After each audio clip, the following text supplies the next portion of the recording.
You know you're helping somebody. Amazing coffee. Punchy has his own coffee now. What the? And it's so good. All the way from the plantation to my own coffee. Who would have thought?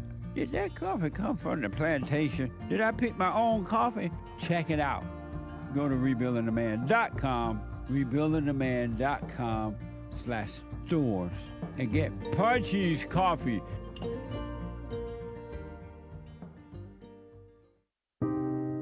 I just wanted to say that I've been listening to you for a few years now, and when you talk about the illusion of racism and how it's just a divisive tool that the media uses, and it's just good and evil. Yes. And that's what we got to focus on. It really has changed my life. My perspective is totally different now.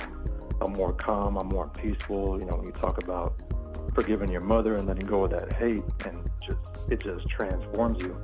So I just want to thank you for that, and let you know that you really are doing God's work by waking people up with this message. Amazing, Aaron. Thank you, man. I appreciate that. Sure. I can hear the angels in heaven singing right now. They're rejoicing. That's amazing. Stay with the silent prayer. Speak up, don't resent, and doubt every thought. And Aaron, you have not seen anything. Anything.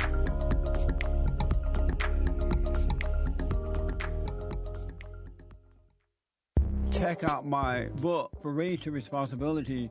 I show you how I was able to overcome anger. The spirit of anger was taken away from me. I had it.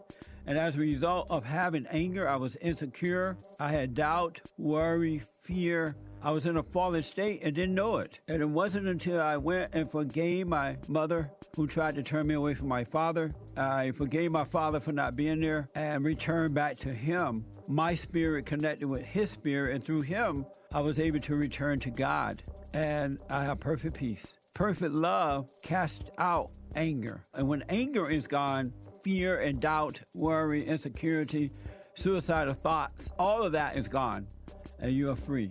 Amazon.com, Barnes & Noble, or if you want an autographed copy, you can go to my website at rebuildingtheman.com or call 800-411-BOND.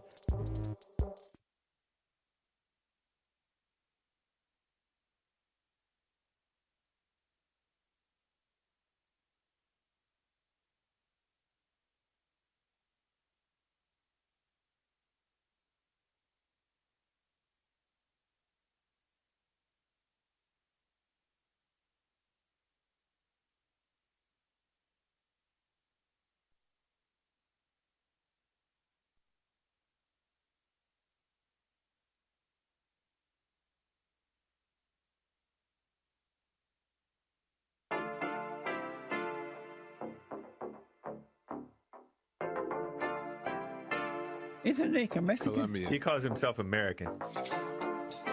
What is this? Anchor Baby. And in this corner, it's the American Anchor Baby. Daddy's home.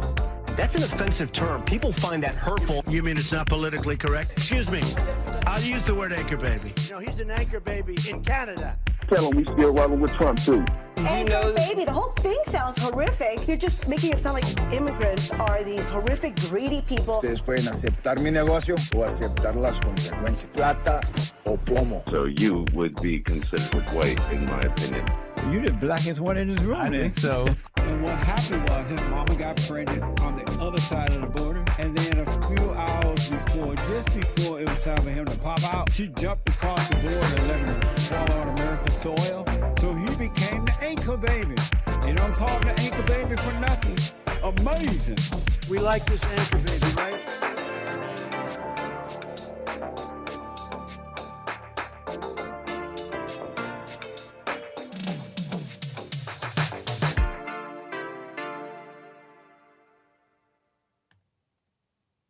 Hello, I'm the American Anchor Baby. This is my show. Thanks for tuning in, folks, on this fine Tuesday. It's a fine Tuesday to be back. We got a bit of a show for you, and I see you all here. So thank you for that.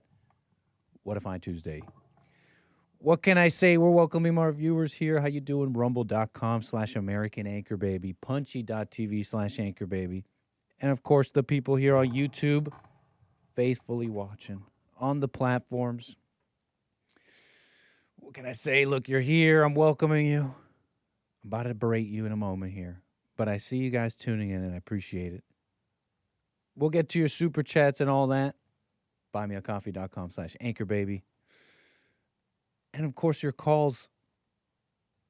If you have something on your mind, something you want to speak on, a question, or anything like that. 888-775-3773. And what else? Look, I see you guys. How you doing, Cloud, Albert, Jim? We got our sentry, our Arctic sentry, our Canadian NORAD, and our Americans here. Look, you're all here. Thank you. Sorry, I'm laughing at you guys. You guys are funny. 888-775-3773. Something on your mind and all that. What else can I say? We're welcoming the viewers and we're berating them a bit because we see you coming in, not liking the stream. You're just like, you're like kicking off your shoes. Gross. You know, you got like dirty white socks up on the couch. You're like, hey, somebody make me a plate. Hey, honey. Hey, hey, toots. Somebody else's wife. You haven't talked to like a woman in forever. You're like, hey, make me a plate. Yo, where's your manners? Where's your decorum? Click the like button. We made it fit. We made it relate. It's the same thing, okay? It's in fact the same thing. What else? Walker Roscoe. Hey, shout out to you, man. Thanks for that. Out of Germany, very supportive with super chats. Kicking it off here. Up late here in Germany. Rock on, Nick. I forget. Germany. That's right. Rock and Roscoe, you stay up for us. Germany time now. It's 8 p.m. Are you sure you're going to get a good night's rest? Are you going to get your 8 in? Thanks for supporting the network. What's up? Germany, out of there, Germany. Okay, so what else? Make me a sandwich. See, there you go. Make me a sandwich. How about click the like button? Okay? Ladies in the chat, the men in the chat, they are, look, the order still exists. They are the head of you. But they're like acting, they're like, he's like, make me a play. He's not even clicking the like button. You don't have to listen to that. You don't have to. We're messing around. I see your calls, and I want to get to all of you. A couple things here. Look, whatever. Oh, no. 1 second. We're pulling out the laptop. We're making sure we're updated. You know how the cloud is, right? You click something over here, then you click something over there, and you need it all to be the same. So, cloud, I call on you to update. Okay? How do we do that? How do we force it? Hold on, folks. I think we go like this. You know, you got your notes one place, and it's supposed to update elsewhere, right? Any moment now, folks. Don't worry. We're about to jump into the show because I was thinking about the Bible a bit. I was thinking about the Bible a little bit because others are bringing it up a bunch right now with this war stuff. Yeah, what is going on? What if I pause, sync, fully paused, fully synced? You're lying to me. We're not fully synced. Okay, boom. Folks, appreciate the patience with the interlude there. I was thinking about the Bible. Everybody's bringing it up right now with Iran and war. People are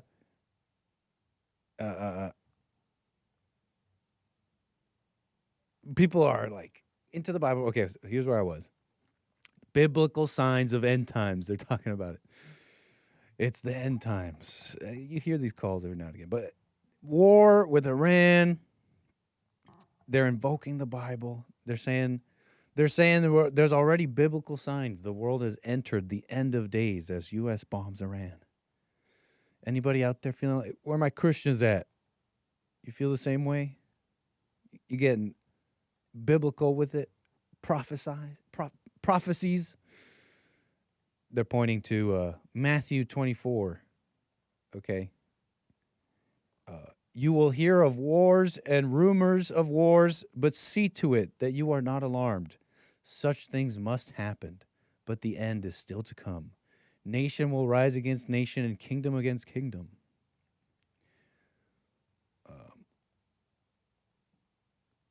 Come on, laptop.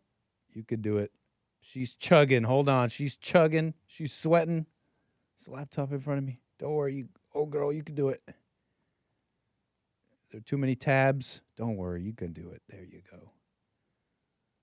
All these ads. Poor laptop. All these ads are destroying her. Yeah, Matthew 24. Okay. Hey, call me a skeptic. Call me I don't know, what are you, some kind of non-Christian?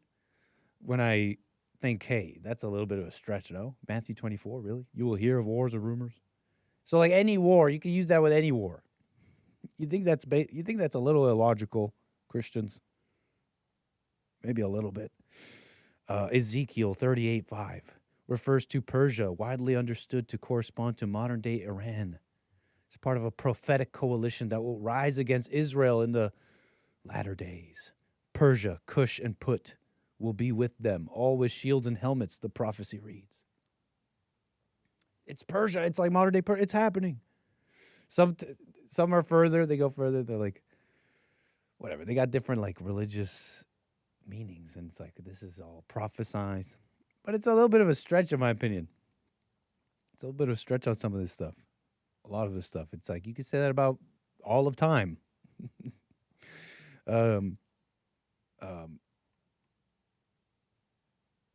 What else? It's a long article. Hold on. What else did they have? But they got these, like, different reasons, right? And I'm like thinking to myself, like, you can have these thoughts and all that, but I'm thinking, like, who would I pick as a general? Like, if I had to pick, and I'm like picking a general for my nation, run my army, my army. Okay. I don't want him thinking like that. Personally, maybe you could like have those thoughts, but if it should be like in your diary or in closed doors, and then you see that you said it in like some planted story in the media. Maybe he said it in closed doors. You're like, yeah, I kind of think that too. But my generals, my politicians, like talk about biblical prophecy. We're in the end times. That's insane. That doesn't make sense to me. Jesus came already, right? All that's done, in my opinion. Religion is like this modern LARP. You know, Jesus came, it was done and finished, and then from ever since he came, people have been endlessly making cults. Endlessly. Maybe you're like, whatever, Nick, this is a unique take, only you're saying, look, whatever. Others say religion is not by God, but whatever. Like, he already came, and people have been endlessly making like cults and reasons to unite and coalesce power and population for ever since. You know, I hear people, and they're saying, well, the reason this is evil or it's Israel and this is wrong, it's because Israel's the synagogue of Satan, for example. It's like, what? That's not even logical. That's not a reason. Like, I don't want my general, right, in terms of war and all these things happening, my president, Trump, to be thinking, okay, well, it's the synagogue of Satan. It's the prophecy of the Bible. It's like, when? This is all really old. Like, this has to do with war and, like, material interests. Synagogue of Satan? It's like, I don't even, when talking about the material conditions of war and what's happening in the world, I know I'm talking to a dummy. You know? It's Israel. The conversation is that's material and real is, okay, well, what are Israel's interests? What are the U.S.'s interests? Whether they align, whether they don't align. Obviously it's a topic that's been, it's been talked about for a long, well before I was around, right? War with Iran, that region, Israel, our relationship. But the conversation is about regional hegemony, meaning who controls a region, and the desires of Israel, which has become, for all the talk that has happened in the decades before, and it's this way, it's that way, we're endlessly debated. It seems like with October 7th and the real things happening, the bombings of Iran, some of those things have become clear, in my opinion, especially for people who don't have that kind of knowledge. You know, you hear the Israelis are a certain way. You're like, I don't know. Do you just have like a thing with it? No, turns out, yeah, the Israelis are a certain way. They're very what's it called? Like what's the word? Like they advocate for themselves hard and brutally, like, or what's the word? What's the word for like is it obstinate? Like an ox, like an ox, and just stubborn, and they want their way, which is understandable of nations and all that. But that's like the real world, as opposed to that's the synagogue of Satan. Those are people who killed Jesus. Those are, So yeah, the Israelis are a certain way, etc. It's become clear, for example, in numerous instances with Trump, with just in these years with Trump bombing of Qatar, and he's like, "What? You're making things hard for us. How could you challenge the sovereignty of a nation as our ally?" When Trump was like, "Oh, they don't know what they're doing." I don't know where that all stands, but I mean that's how it is. That's like the real conversation, like the interests and who's pushing who. That's just what I was thinking about with this religious stuff and prophecies and stuff. I was playing yesterday. People are like that over there. It's Purim, it's the Holocaust, or it's Nakba. It's like, no, none of that matters. All that's just religion. None of that matters. So anyways, that's going off over there though. And there's like a constant, there's like a constant refrain right now from the media about this. I mean, they're calling it this. In fact, they're using the term MAGA Civil War. MAGA Civil War, an internal just like splitting of Republicans and Trump supporters. They're turning on him. And look, on that, that seems to be a fantasy. And let me explain. That's not even me making a comment on which way it should go. Really, however way you feel about the war, let's say you're thinking it's terrible and it's just Republicans and the deep state just, right, doing stuff for them and others and not for the people, the American people. And let's say you feel that way, and it's like, yes, and now the coalition is splitting, and they're turning on Trump. Maybe you think that's a good thing, and whatever, however you feel about it, it's just not true. It doesn't seem to be true. Okay, there's like major support from, they call them MAGA Republicans and even regular Republicans. We're talking upwards, 70% upwards. We're talking major approval. Call it political thing. Yes, there's criticisms. Yes, the Atlantic, NPR, they're like, it's a MAGA Civil War. And they refer to comments from Tucker Carlson, Marjorie Taylor Greene, Nick Fuentes. I like some of those guys. One of those guys, maybe. I like them all. But some of them with even like call it a like thought out criticism that warrants discussion. Where it's not like it's interesting enough for discussion. That being said, though, it's like the reality is it seems to be like major support. Yeah. Now you get a general poll. Yes. You get a general poll from the public, and it's like upward, like 60% or something don't like the war, etc. Democrats don't, right? But amongst the, this thing going around about a MAGA Civil War, like for those that are really against it, it would be the reality of the situation. It would be, I guess, negative for you, but it would be the reality of the situation. You want it to split. You want them to question it. It's not. Doesn't seem like that. But yeah. I know it's the topic right now, and I had a couple of collected little things here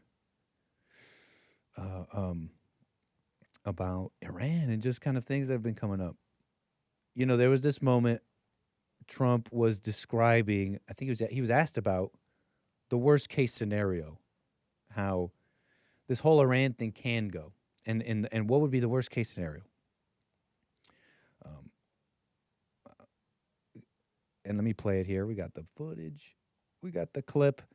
And there was something interesting about this. Look, he describes, because as you know, these strikes in Iran are going on.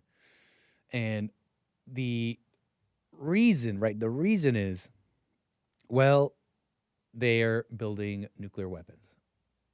And they want to use them, et cetera. How far along they are, et cetera, I mean, that's all debated. How imminent their threat was is debated. But that's like the reason. Like how they're going to get that done seems to be a regime change. It was just it seems to be that from the signals, like we're going to liberate that country, et cetera. As it stands, Trump wants it to be short, not like an extended conflict. Doesn't want the problems of previous wars like this. J.D. Vance saying is we're not in an extended conflict, I promise you. And he answers a question about the worst case scenario, right? I found it interesting for a number of reasons. I'm trying to remember. I mean, it was because, one, he's describing that very scenario that people are debating. This is the regime change in Iran and how it will go.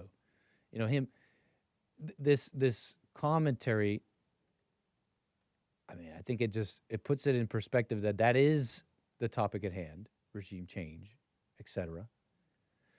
And I think a couple other things came to mind as I was watching this. Let's watch this together.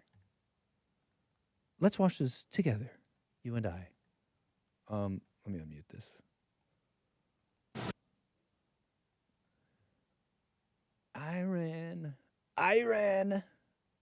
Iran so far away. President, what's the worst case scenario that you have planned for in Iran?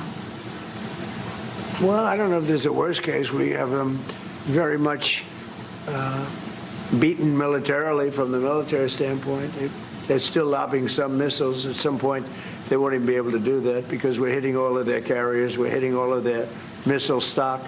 You know, they built up all these missiles over the last few years. Yeah. They had a lot of them. They've shot a lot of them, and we're knocking out a lot. I guess the worst case would be we do this, and then somebody takes over who's as bad as the previous person, right? That could happen. We don't want that to happen. That would probably be the worst. You go through this, and then in 5 years you realize you put somebody in who is no better.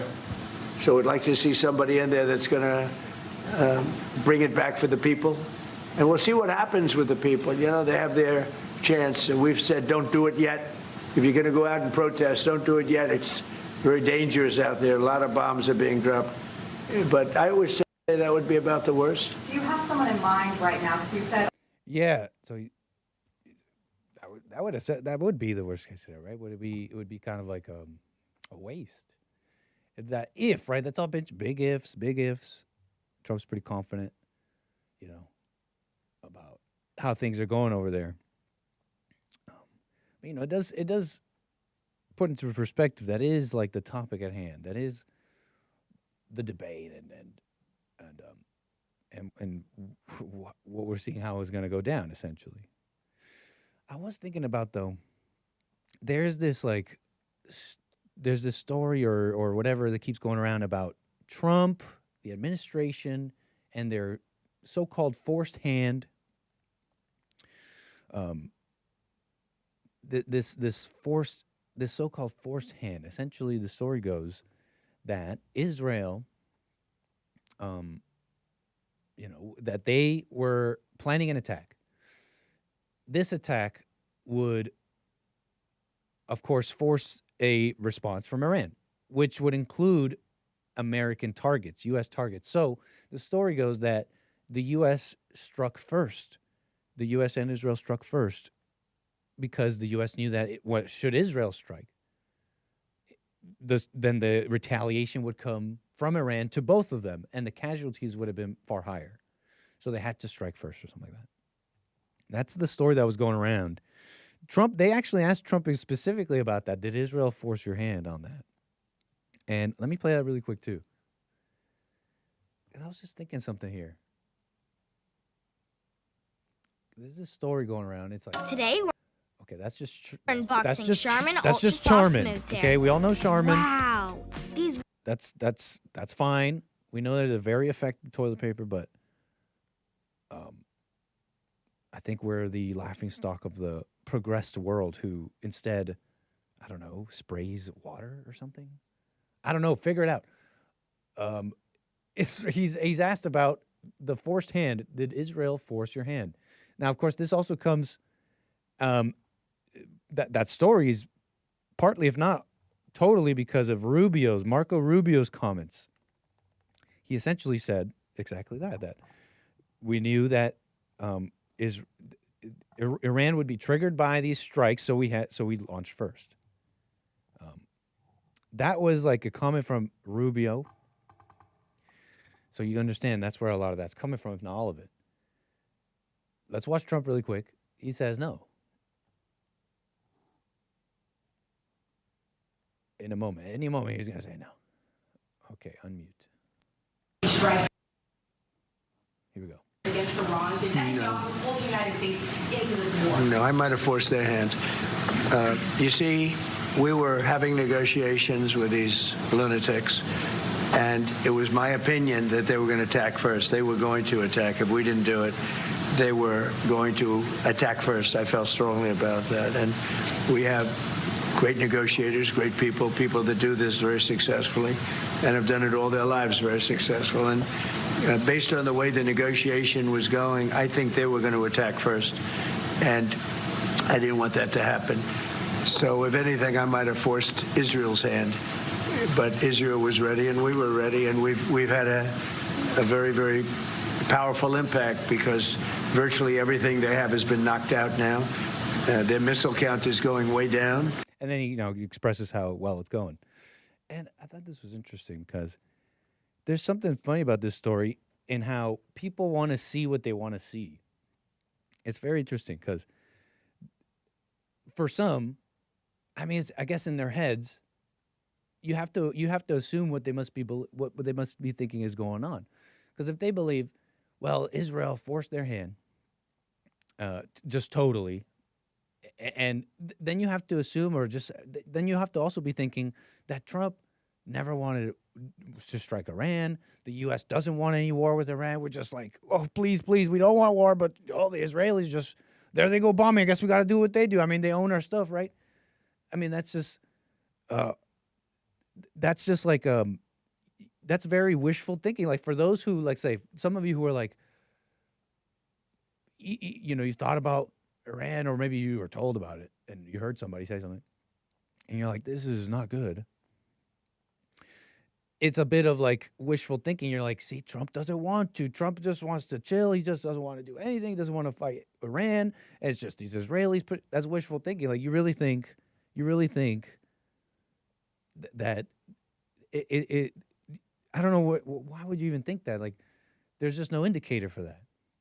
What Rubio did there, in my opinion, was that's how you sell a war. Governments do this all the time. We were attacked in the middle of the night, and we just had to, blah, blah, blah. We were this happened. That's how governments sell their war to the public. That's how it's done. Marco Rubio, it's my opinion. He went out there and said, look, we had to do it. That's how it went down. Trump's like, no, in fact, I forced their hand. And, I think the how it really went down, who forced it, I mean, I think that doesn't matter because I think both sides really knew what was happening eventually. What was about to happen, what's going to happen. I don't think they disagreed, is what I'm trying to tell you here. I don't think that's like made up for those who like maybe want to see him as somebody who didn't want war and all that. But I would also criticize others as well. There seems to be this, like, in my opinion, like this moral grandstanding about Iran. Because I'm here, I'm coming into this with you guys. Some of you guys are coming into this together with me. I'm like watching these conversations that have been going back decades. And for years and years, Republicans, Democrats, back and forth, they've been saying, yeah, Iran's a big deal. We got to deal with it. It's a problem. But wait, hold on, not like that. But yeah, we got to do it, but not like that. Some are far more, some in the government over the years have been far more like, what's the word? Sympathetic with the browner side of the world. I'm keeping it simple in my head, right? Like they have like this anti-colonialist thing. I think Obama, I think these people over the years they've had more of like a sympathy to that to over there. Some have had like, you know, they're just like total Judeo-Christians about it. You know what I mean? Like there's been a whole bunch of moral grandstanding about it over the years, I gather. And everybody seems to agree, yes, you got to do something, but wait, no, like that, I don't want to be the one to do it because it's going to be mean and I'm going to lose my election. There's all sorts of moral grandstanding about it. And the thought that Trump just doesn't want to, he's just being dragged along, that's ridiculous. It seems like this is really a U.S., call it like a U.S., you know, some of these things I'm like, like green on. So you got to understand while I work this out, it's not that I'm uninterested. Okay, I'm very interested. I'm just kind of green. You understand? But staying on what I know, what I'm speaking on here is right. You're following this part so far. This idea, it's like you're wanting to wish that he's just being dragged along. Like that's not what's going on. So he denies the force hand. Where was I? JD's comment was interesting. You know, there's a lot of chat. I'm not going to play the clip. There's a lot of chatter about what our objective is, what our goal is. The president's been extremely clear about our objective. It's Iran cannot have a nuclear weapon. And he goes on to kind of repeat some of those things. Now, this comment is interesting for those who are following this whole war stuff. Because, you know, the topic at hand is, what are you going to do? What do you want to do out there?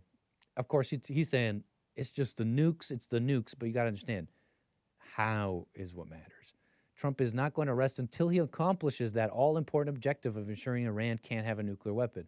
Not just for the next few years, not just because we obliterated Fordo or some other enrichment facility, but because the Iranians themselves commit long-term to not building a nuclear weapon. How do you do that? Well, you got to change their leadership, etc. That's what they're doing.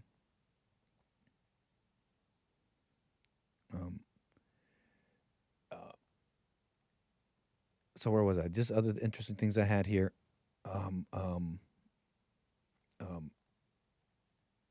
They're arguing about not arguing, but CNN, they put out like this little compilation of people in like Congress saying we're not at war. This is just a strike. This is not a war. Nobody's agreed on a war. And then like Pete Hegseth and others like war is hell. We're gonna finish this war though. They started it, stuff like that. It's like just endless debate. It's like, hasn't it been like war for like well before Trump? You understand? And last little comment I had on this, because more on this kind of how people view what they want to see thing. You know, this just like fantasy that, you know, Trump just doesn't want to. Israel is forcing everything. It seems more like what's happening. I mean, other than what's ostensibly. I learned that word recently. Can you tell? What you can see, what seems to be what it really is, as opposed to what everybody says and it likes to debate about, is that Trump is operating this. He's operating his way, but this question that the U.S. has been dealing with for decades, the question of Iran in that region. Yes, it's like Israel may have its own desires for the region, but so does the U.S. The nuclear weapons, the stability, the Strait of Hormuz, the Suez Canal, global trade, oil prices. It's pretty big. It's pretty important stuff. And you understand where some of these interests align, right, with Israel, et cetera. You're following that. This whole, where was I? Look, I just want to express this, that, I mean, look, yes, he came in like saying, okay, why did we go to war with Iraq? We should have kept the oil, counter-signaling the last few decades of foreign policy in that whole region. I think to many, that was a signal that that's all going to like end or something. But it doesn't seem like it. I think Trump's handling it his way, but he's not ending the Constitution, bringing every troop home, being the dictator of America or whatever. It may very well be, I think it's quite clear, in fact, from his comments and everything, that he just doesn't see it that way. That Iran is a problem and that this is good for the world and America, etc. But I want to play this last thing here. Let me see if I can play it. Is there a clip here? He uses an interesting word here when describing who supports him over this and who doesn't over this Iran stuff. Like I was saying earlier, he says here that, my MAGA people, they're with me, And he's saying this, the Mediaite, this article is saying he's responding to some prominent names that are critical. Megyn Kelly, who said that no one should have to die for a foreign country.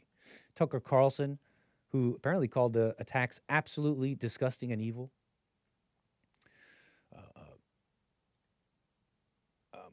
Trump, responding, he says, MAGA wants to see our country thrive and be safe. MAGA loves what I'm doing, every aspect of it.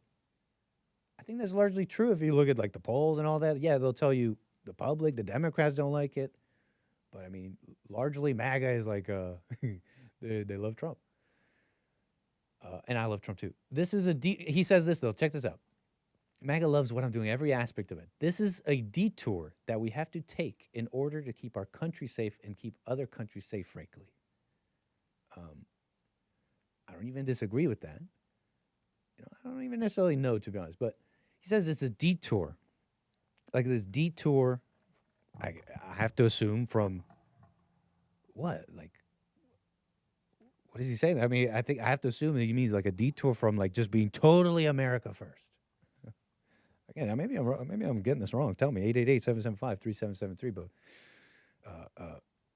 I think that's what he's saying there, and that's not a reason to hate him. I've always known this it's not that I've known or suspected this. It's just, it's always been something that, if true, wouldn't like, I wouldn't think that he's betraying me, that I have to hate him. Obviously, the world is a certain way.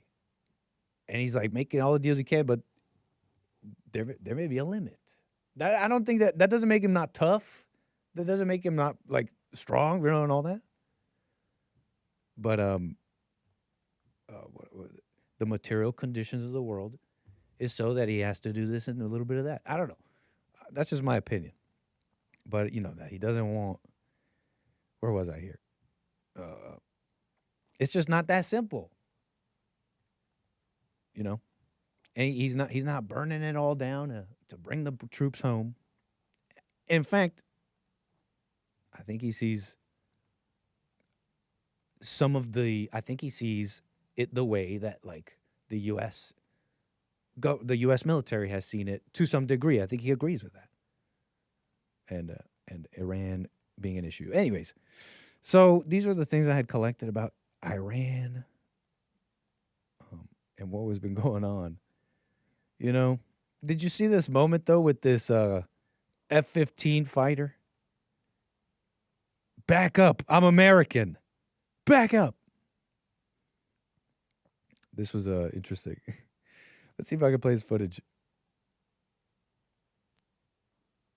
We'll let the ad play. Back up. I'm American. Incredible moment. Local threatens U.S. airman with a metal pipe. Thinking he was Iranian. After he parachuted out of a F-15 mistakenly shot down by Kuwait. But figure it out, Kuwait. Who gave them the missiles? Who trained them? Figure it out.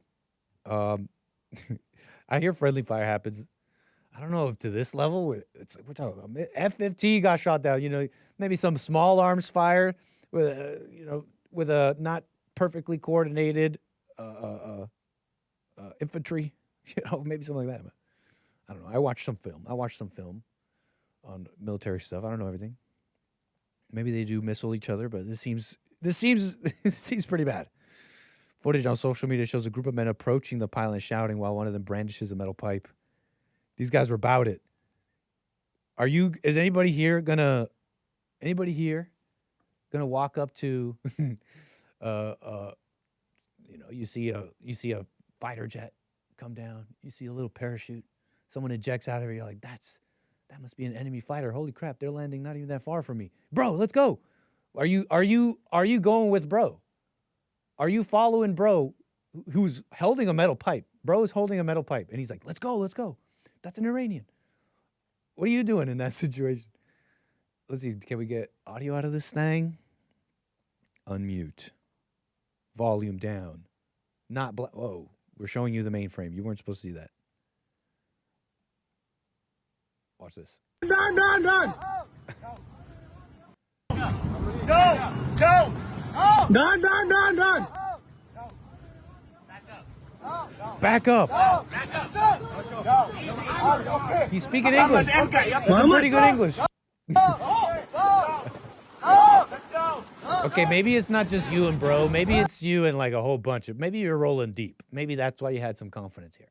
Okay, maybe you're rolling pretty deep. Maybe it's not just you and bro. But they only had a metal pipe. The tense situation was diffused once the pilot was able to tell him he was American. I'm American.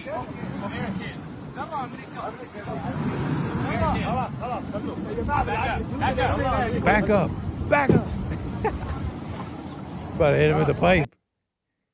He's about to do it for his country. Are you doing it for your country? I'm going with bro, says Riley.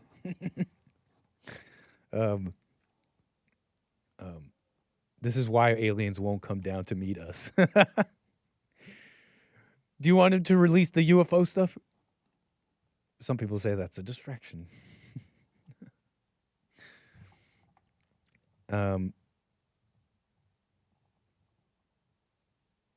Is it true? Wait, I'm trying to gather some of what the various conversations you guys are having in the chat, because I am interested in it. I know that maybe it's like I'm uninterested or something. I don't got like. It is interesting to me. I'm just a little green. Don't hate me for that. I'm trying to gather what you guys are saying. What you say? I think someone's saying that Iran was not a problem until Obama gave them money. Is that true? I mean, like I'm saying, it seems like decades of the government saying it's a problem, but I don't want to do anything. Not me. I don't want to do the strike, but okay. And then kicking the can down the road, and now people who are just learning about Iran and all that are doing that now. I'm gathering. Isn't that interesting to you? But anyways,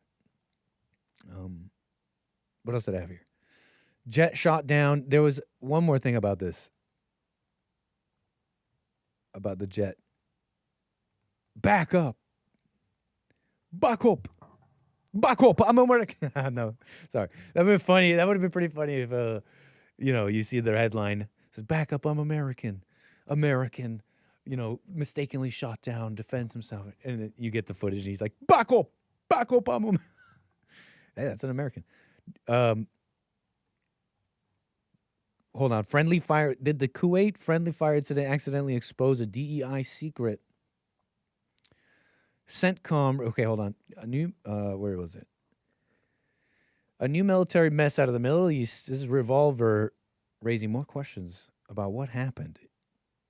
CENTCOM, Central Command, reported that 3 U.S. warplanes were accidentally shot down by Kuwaiti air defenses.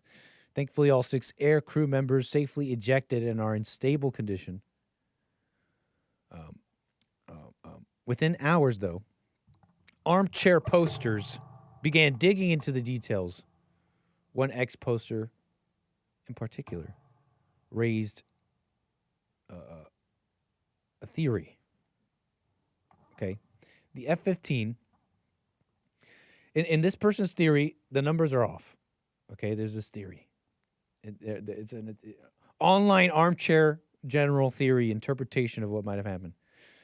The F-15 has 2 seats. The pilot up front flies the jet, while the weapons system officer in the back handles the targeting and ordnance.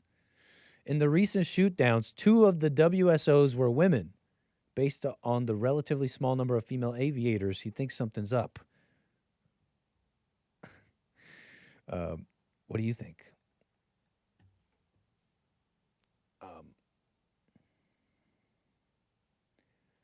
Where was it? The Strike Eagle is a dual cockpit plane. Front is the pilot who controls the plane, and the guns and the air-to-air missiles. In the rear, WSO, who operates the targeting systems. 2 WSOs shot down were women, which is unlikely with a random distribution of the numbers of female aviators, which leads me to believe that the U.S. military is boosting females who fail pilot courses into WSO roles that don't require the ability to fly a plane. What are the chances? Both of the 3 planes shot down had female WSOs. If you run the numbers, it's quite unlikely, but 2 were there. That's what he's saying there. So, anyways, I want to move on because I got something here for you. I want to bring this back up because the footage came out. The Clinton deposition, the Hillary Clinton, Bill Clinton brought before the Oversight Committee to get to the bottom of Epstein, right? And the Republicans are doing it. So, yeah, they're awesome and they care about the truth. And I'm not one here who's like, the truth is in the Epstein files. You know, that's a whole bunch of people without any evidence. I'm just watching the whole thing. I'm not here thinking there's some truth there. I have no like real dog on it, like release him, I guess. But where was I? I was saying the Republicans right there, searching for truth. I'm not excited about all this stuff like others, but I don't think they're searching for truth. Okay, and I think the Clinton deposition is proof. It's in my opinion a terrible look. I think this is ridiculous. A terrible look for Republicans. It gives everybody every reason, in my opinion, to, even though there's even though it's all like political and trumped up, it gives like the Democrats and the media, it does give them like a reason to say, even if like false, to be like, well, what are you hiding? Why are you bringing the Clintons out to ask them about old stuff? And it's not all old, okay? I'll be more accurate for you here in a second. See, you're familiar with Epstein and the stuff he's been doing for a while. And sure, he's dead now, but he was prosecuted over it, investigated. It has a bit of a timeline in history. Okay. Bill Clinton and Hillary Clinton have had connections with Epstein and people around Epstein. Just a few, 1 or 2. For a while, for a long time. And by connection, I mean there's clear evidence that they knew each other, even spoke with some people, etc. It could even just be like one time, but that's what I mean by connection. As in they know each other and have spoken. That's all I'm saying about connection, right? They're pictured together. They've had multiple conversations denoting a relationship.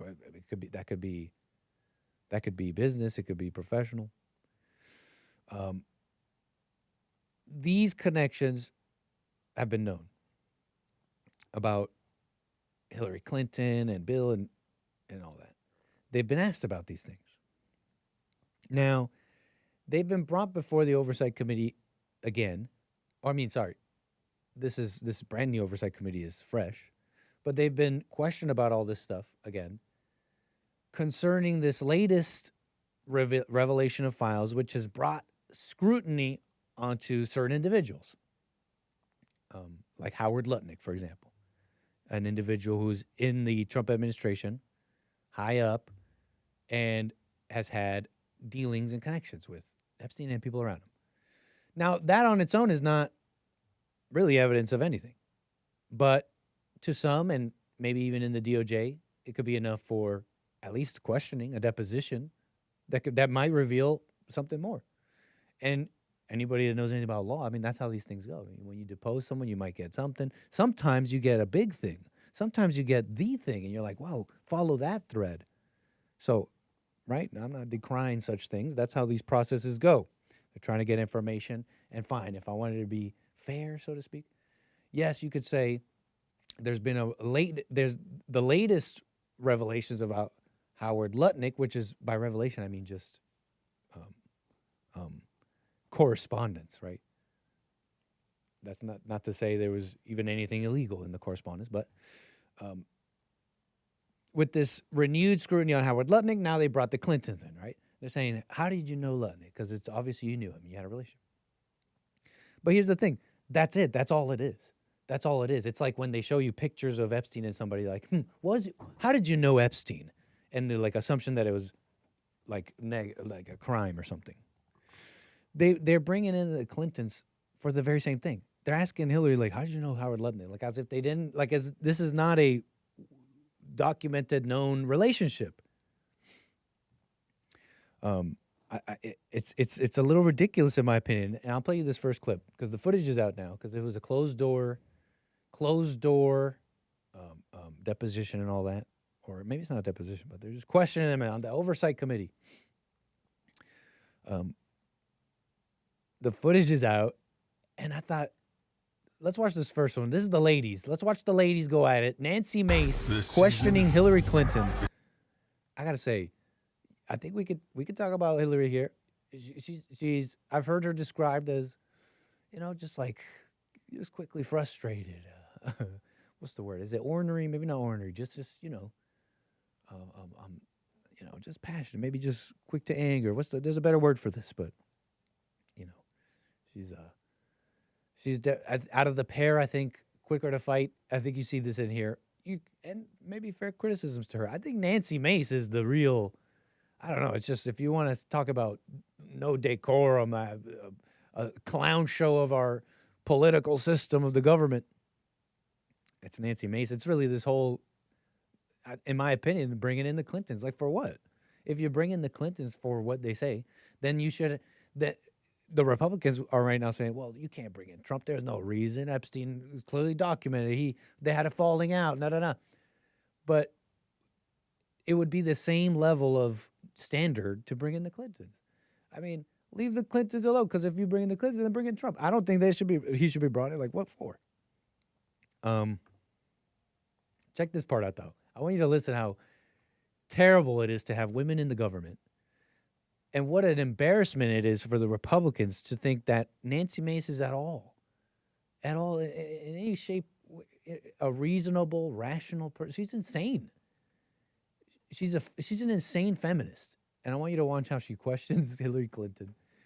And then she brings up, I swear, every moment with Nancy Mace, she's got to be, I was raped. By the way, did you guys remember I was raped? I was like, she doesn't say rape, but I'm a victim. I'm an abuse victim or something like that. Let's watch this together. Daily Mail. Thank you very much. Let's watch. Hillary Clinton deposed, asked about Howard Lutnick. And then how do you know Howard Lutnick? I know Howard Lutnick because when I was senator on 9/11, the firm he headed, Cantor Fitzgerald, suffered the greatest loss of life. As I recall, something like 650 of his employees were murdered by terrorists that day. Howard Lutnick missed being a victim because he was delayed dropping his child off to kindergarten. You asked the question. I'm going to answer your question. This was what I spent my time doing. I'm a survivor trying to look out for other survivors. Wow. And I was taking care of... This has devolved terribly. Please, what a mistake. These women, this is embarrassing. This is pathetic. And Nancy Mace is a particular piece of work. Now, I think Hillary here, I think she was just trying to answer the question, and she was getting interrupted. Now, you know how it is. You know how it is in life. How you got to be perfect. And yeah, she was interrupting you. Yeah, and all that. That's not a reason to get frustrated and in my opinion, right? If she was frustrated and decided to react that way. You got to be perfect in life. You can't give people a reason. You can't give people a reason. I think Hillary, maybe not at all time. Maybe she has more greater emotional control at times. and maybe at other times, maybe brought before oversight, she's thinking she's already got in her head. It can very well be true, but if you got it in your head though, then you're gonna identify with this and react this way. If you already got it in your head, you're like, this is a farce. This is so criminal. This is wrong.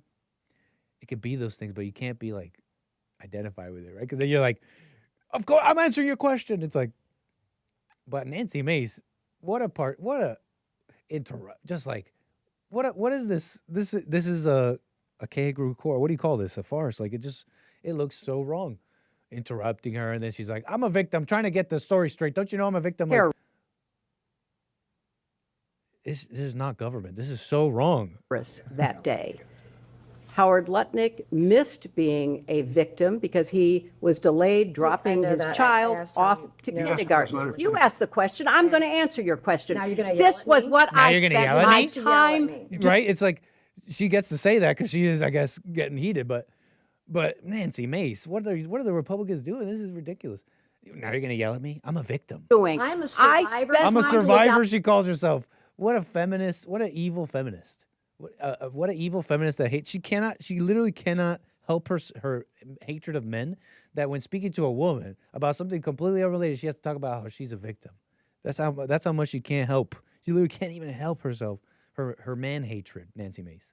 My time doing. I'm a survivor trying to look out for other survivors, trying to and I was taking care of the people who lost 3,000. Nancy Mace hates men so much she has to bring it up with this thing with Hillary Clinton. It's like, hello. Lives, and now you're being defiant and indignant today. You asked me about I have met Howard with Epstein survivors. I'm a survivor myself. You have emails. You've denied that that you tried to get Jeffrey Epstein to give money to. She's not an Epstein survivor at all. She has nothing to do with Epstein. She's like, I'm a survivor. She throws in Epstein. What are you trying to say? You're like a victim alongside with them. She's gone so insane. She believes her own thing. She's been hanging out with the Epstein survivors. We're survivors. We're survivors. Now she thinks she's been raped by Epstein. They're gonna put that in the Epstein files. Watch, and they're gonna 30 years from now, they're gonna have like podcasters if they still exist. Like, Nancy Mace was an Epstein survivor. It's like, this is ridiculous. Republicans, what are you doing? Am I getting this wrong? Like, this is how I see it. Check this one out. Bill Clinton now. I want you to watch this moment, which the right wing, even the alternative right wing, they're like, this is damning. This is very damning. Bill Clinton knows he did something. This is the smoking gun. Look, this is the most damning moment, writes this person, who I think is just like a Trump supporter. I want you to see how dumb people are. This was the damning moment. Nancy Mace is asking Bill Clinton about liking them young. Witnesses who testified in the Epstein cases that Epstein said, you quote, like them young. Why would Epstein say that about you? Are you asking his opinion? You're asking him to think about why Mr. Epstein would say something about him? Why would Epstein say that about So she's asking president? you to try to be in Mr. Epstein's mind and guess at what Mr. Epstein would have thought about. Clinton likes them young, referring to girls. First of all, that's not true. What's not true? That I have any. All right, Bill Clinton, you're under oath. Okay, we're all men. Now, I'm setting up a joke for that. Maybe I should make. Interest in underage. Right, underage. Let's be clear with the language. Right, exactly. Underage. I said young. But it's still not. She's hammering. No, young. Still, no. I don't like youth. You don't like youth and virility. But look, that's not what this is about. I'm making it. That's a separate joke I'm making. Obviously, they're asking him about. Let me make this clear for you because you're watching this. You're like, I don't know, Nick. I'm hearing you, but what's this about Epstein saying Clinton likes him young, folks? Let me tell you how stupid, what a farce this is, what an embarrassment this is from the Republicans, in my opinion. And how and how evil Nancy Mace is. You want to know where this likes them young thing comes from? It's not from an email. These emails that got released, right? And it's like, yeah, there's a lot of made up stuff, Nick, but there are real emails from Epstein. It's like, yeah, that's true. We've talked about them here on this show. Guess what? Guess where this claim comes from? Not from an email, not from Epstein himself, not from anything like that. The line stems from victim statements, which, by the way, if I may play that for you again, Nancy Mace does indicate that at the beginning. Victims have said this about you. You know, it wasn't an email. It wasn't a verified statement from Epstein or anything. And let me tell you the details on those victims in a sec. But just so you hear Nancy Mace. Witnesses who testified in the Epstein cases that Epstein said, you quote, like them young. It was other people saying that Epstein said it. Okay? Other people saying that Epstein said it. Traces back to allegations in the survivor testimonies, they call them survivors, where Epstein reportedly made comments to victims implying that Bill Clinton likes them young. This has been referenced in the legal filings of the 2019 document releases. No direct email from Epstein is saying this. This has been cited in recent coverage, etc. This statement, as a statement attributed to Epstein, it's hearsay. It's hearsay. Okay, it's literally hearsay.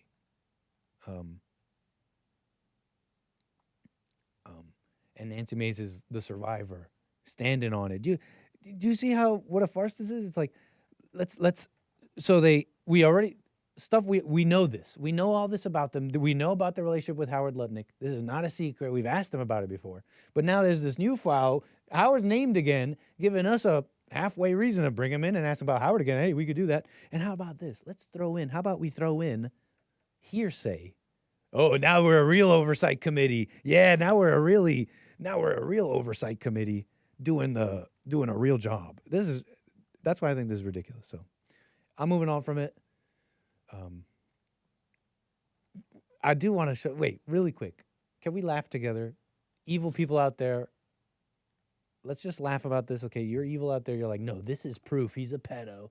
And this is, no, I'm just showing you this because it's humorous. Okay, there's a humorous moment where Bill Clinton is being showed photos, I believe, of women. I think of women.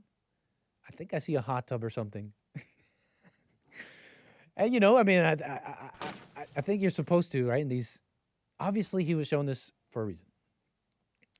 The moment, though, is humorous because of just how much attention, just how much he really wants to ascertain what he's really looking at. It's obvious he really wants to be sure of what he's looking at. And you know what, Bill Clinton, I might do? I want to be sure of what I'm looking at. This is a legal proceeding. This is very important. I want to be triply sure of what I'm looking at. So he's looking at the photo, right? He's got the glasses on. He's like, okay, I'm taking it in. Lawyer's like, that's enough. Takes it away. He's like, no, wait. Give that back to me. I need to look at that. Let me look at that more. He's like, yeah, I remember that. Okay. He's like, okay. He's like, no, give that back to me. He takes it out of her hands. Mr. President, we have about 5 minutes remaining in my opinion, obviously, I don't know, people are crazy on the internet. They're taking this one moment. They're like, oh, he's a pedo. Look at him smiling. I don't know if you watched the thing. I watched it. He's obviously smiling because he thinks this is ridiculous of what's going on. But I did like that footage. I do very much like that clip. He like takes it out of her hands. He's like, no, give that back to me. I need to look at that more. Leave the Clintons alone. What is this mess? Republicans, what a mess. Let me get to some calls. 888-775-3773. We got Mark, Los Angeles. I appreciate your call, sir. You're on the air. Yeah, Nick, how are you? All is well, Mark. Thanks. Yeah, I wanted to ask you a question. I haven't been able to call in for the last couple of days. I've just been busy. But my question to you and Hake and Jesse Lee, who is more of a threat to this country and who has done more damage to this country, Iran or Mexico? I don't know. My knee-jerk reaction is Mexico. Okay, I'll break it down, make it easy for you. Wait, hold on. You reacted. You overreacted, Mark. You didn't even hear me speak. I'm speaking quite honestly. You're like saying, you said hold on. neither. You're saying, oh, come on, because it's like, I said what I said. You didn't even hear my whole response. I said, I don't know. My knee-jerk reaction is Mexico. Huh? If you waited, you would have been like, oh, okay, yeah. Well, is it your I don't knee-jerk even know- reaction, Mexico, too, or what? What are you saying? No, I agree with you, but so by answering that in the affirmative, that Mexico is far, far more of a danger with their illegal aliens. I think. With their cartel. Huh? I think. Yeah, there's no doubt about it. There's no doubt about it. The Iranians aren't flooding our border. They're not selling drugs to us. Right. So obviously Mexico's has done far more damage to the U.S. But like Islam, what about like, I don't know, maybe this is far too loose. It's like the reason why I said maybe, I'm agreeing with you, man. Look, the drugs, they're right next to our border, just geographically, like absolutely. I'm just thinking, is there, I'd like to hear it. Is there an argument? Like what, for the other way, what you're saying? But I essentially think those things too. Look, I was saying earlier, Iran, I was saying earlier, it seems like both sides have been morally grandstanding about Iran for years, saying it's an issue, but I don't want to deal with it. But it seems like everybody agrees that it is an issue, even if you're against Israel. Even if you have severe criticisms of Israel, it seems like all the smart people do agree that we do have an interest, that Iran is a question. It's not just Israel. That being said, Iran being a problem doesn't necessarily mean we need war. So I understand that. Yeah, there's an ocean between us. There's, So do you think we should be fighting Iran? Thoughts on what's going on, Mark? No, I don't. I think it's a Jew war that we're fighting for. We've already lost 6 men, and probably going to be more. And for what? To defend Israel? That's insanity. But what I wanted to continue on was... if you're going to move on, I want to ask you about that, though, because do I remember you saying that you support Trump fighting Iran? I feel like you said something to that effect. Well... Then that it would be good for the world. Well, I'm not a supporter of Iran.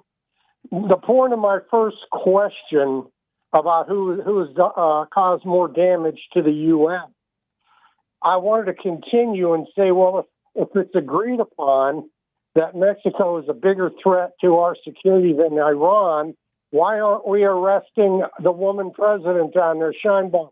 Why aren't we destroying the cartels? Why aren't we doing all the things that we should be doing to the country that is the biggest threat? Or I don't know if it's the biggest. Let me qualify that. Who is a much bigger threat by far than Iran. And it's because the Jews control our government. They have been, Netanyahu has been whining about Iran getting nuclear weapons for over 30 years. I saw a clip of Netanyahu saying that this was in 1995. In 1995, Bibi said that the Iranians may be only a few weeks or a few months away. He repeats himself every 10 years. Till finally, he got a goyim, and I don't mean to call Trump names because I still like Trump. But on this issue, he's a goyim. He's a sucker for the Jews. And that's why I don't support Trump's war. Not that I am... Help me understand what you proved with that, with saying that Bibi has been wanting to do this or whatever, and those things that you just said. What did you prove with that? I saw tapes of him saying it. Right, I'm following that. What is that proof of? It's proof that the past presidents before Trump didn't want to do his war for him. And I don't even How is that proof of that? Because Trump took the bait. No, follow logically. You talked about Bibi, you said about how he's been saying the Iranians are going to have a nuke. He's been saying that for 30 years. You just said that that's proof that all the previous presidents have just been doing Israel's bidding, essentially. Unless I'm misconstruing. No, you got it wrong. Okay, then what is it proof of? What are you telling me that's proof of? That Trump is doing their bidding. How is what you said how is the thing that you told me Bibi said, which I don't deny, proof of what you just said? Because for 30-odd years, Bibi's been trying to get a U.S. president to do his dirty work in Iran.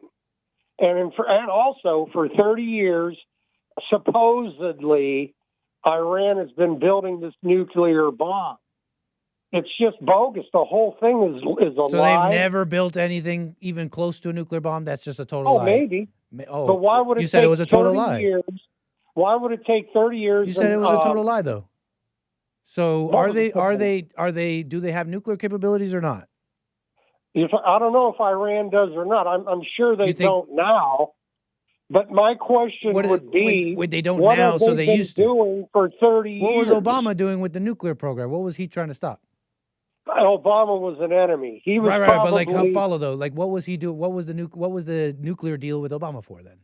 If they never had any nukes, that's a total lie. They're not a threat.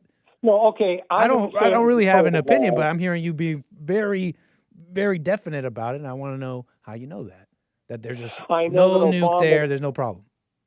I know that Obama gave them millions or maybe billions of dollars. He's pro-Iranian. Whatever kind of deal he worked out with the Iranians when he was president was all talk. But one of the aspects of that deal was the enrichment of nukes. Do you deny that one of the aspects of that deal was about the nukes and nuclear enrichment?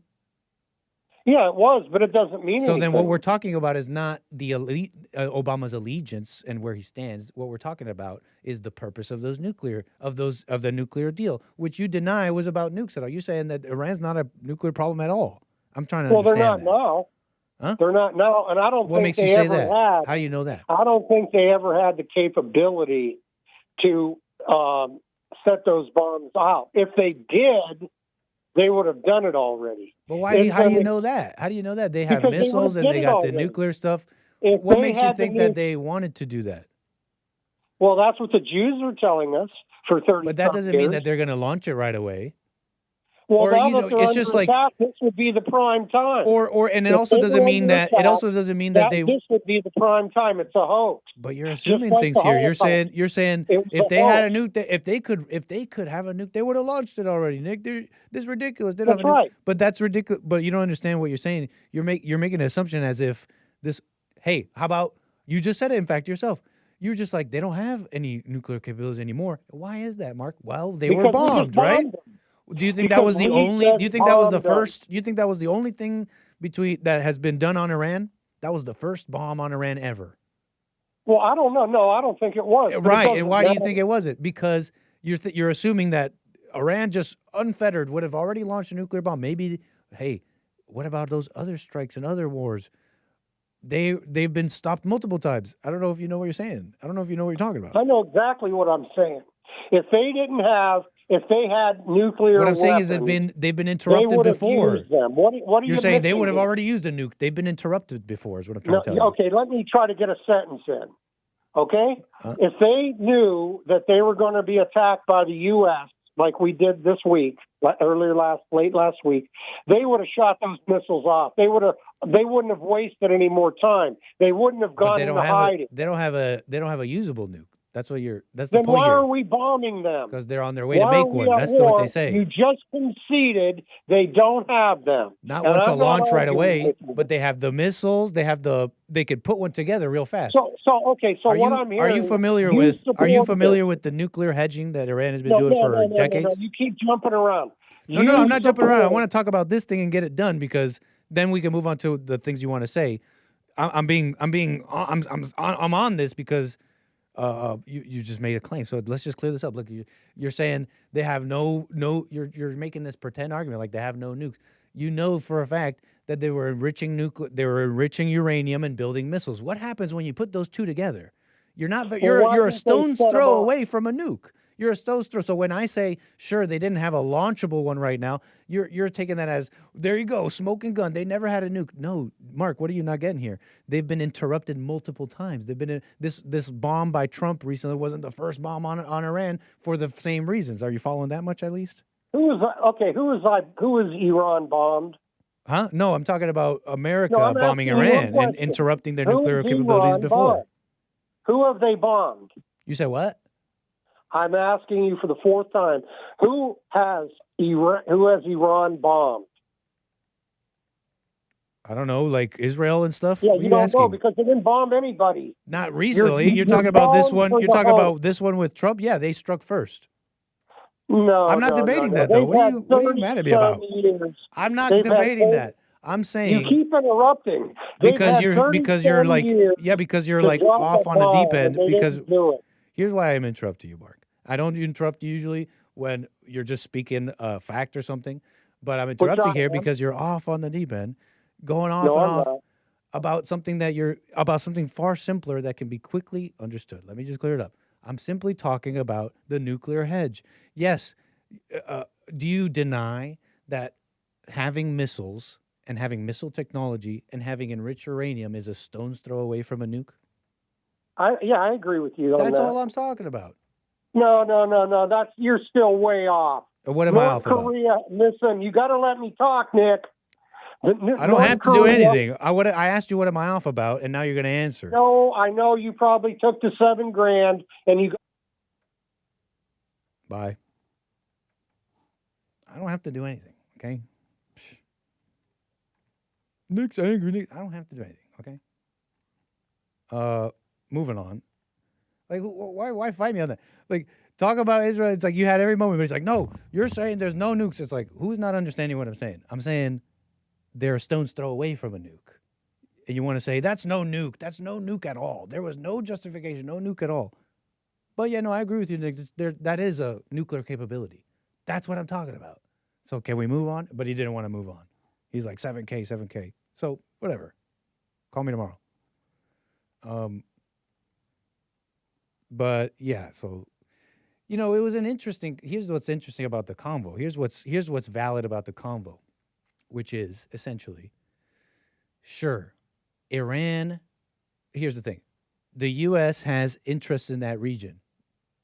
Israel has its own. Sometimes they align, sometimes they don't. That is different. That is actually different from should we go to war with Iran, and I can understand that. It's one thing to say the U.S. has interests there. It's not just all Israel and what they want. We have interests over there. That doesn't mean I can understand this. I've made no decision on this because I totally understand this. That doesn't necessarily mean we need to have a war with Iran. Someone can make the case, but the case can also be made the other way. There's a whole ocean between us. There's other nations that should deal with that first. But I think I kind of like what's happening from my standpoint. Someone can inform me. I think I kind of like what's happening. There's a coalition of nations over there. Trump has made it clear. He's like, I'm friends with Qatar, Saudi Arabia, Israel.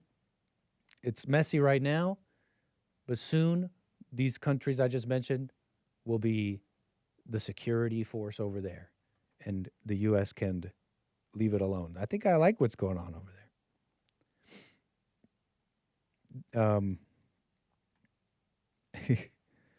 No, but you don't understand. Anyways, whatever. Jeff, Louisiana, how you doing? On the air. How you doing, man? Go ahead. There? What's up, Jeff? Man, this ain't a shot at you, but this is just funny. It's funny. Got some more last call.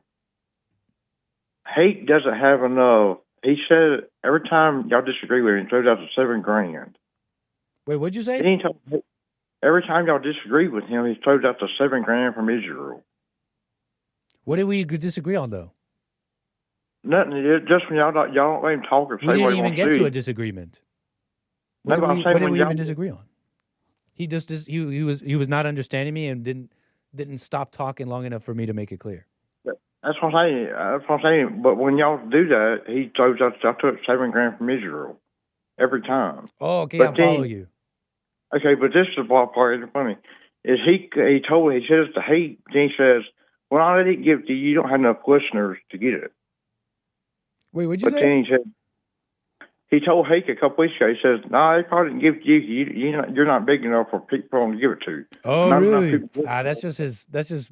You know how I when think you're it's angry just and funny. you go nasty, and then later you're like, It's "I'm just- sorry, I didn't mean it." Yeah, it's just funny. But anyway, what I called in That's about the sign was, of a lack of emotional control. But it's no biggie. Yeah, well, why- no need to judge.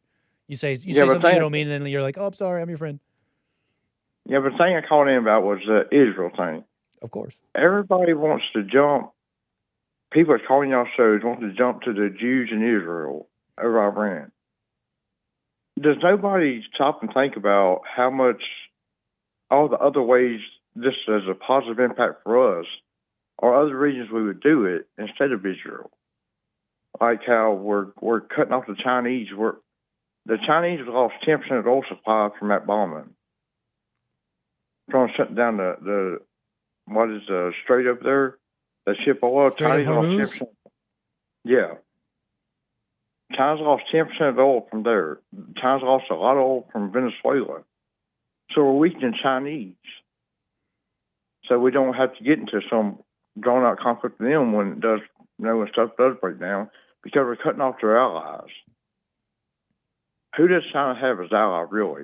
Russia, their program not strong. Look at their military, look at them fighting Ukraine.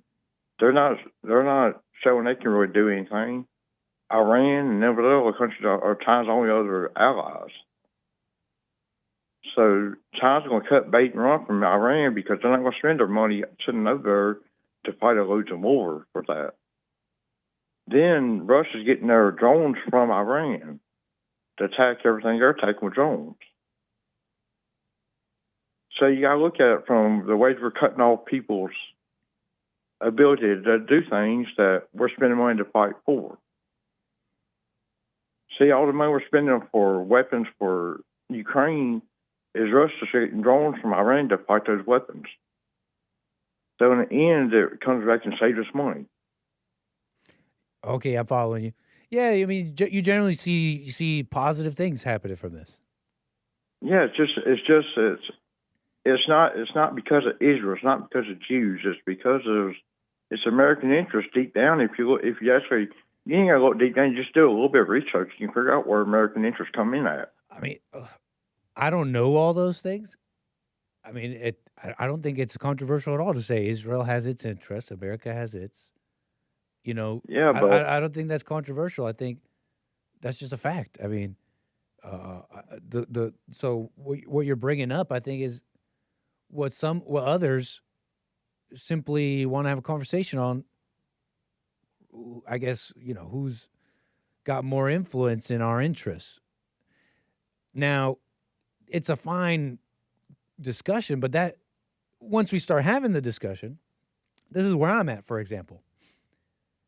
I was showing my audience Democrat, Republican. This is an old question, and it seems like every president, even if they say maybe some details are different, there's this train that no one's stopping. It's like Iran is something that has to be dealt with. So I'm showing that to my audience, and I'm thinking, and I'm asking out loud. I'm like, you know, I just don't buy it that the Jews are influencing all of that.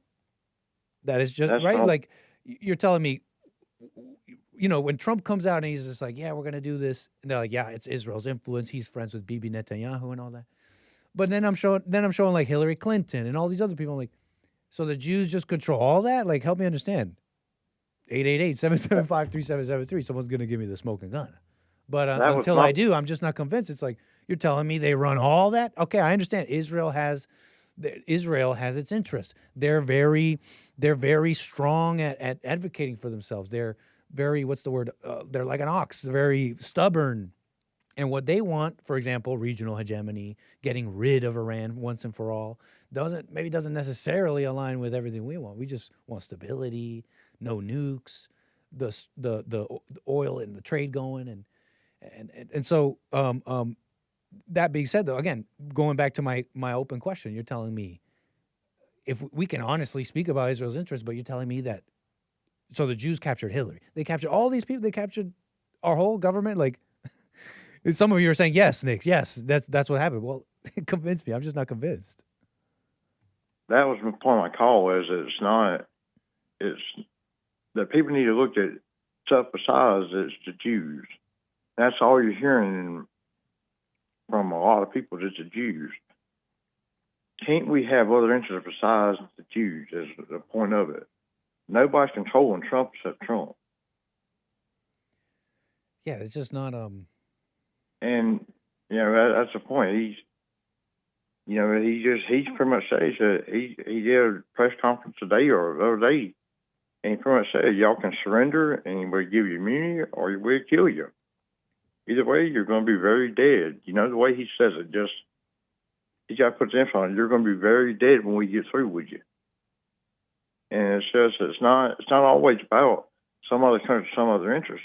This is the only president in our lifetime that's had our country and our interests at heart when he does something.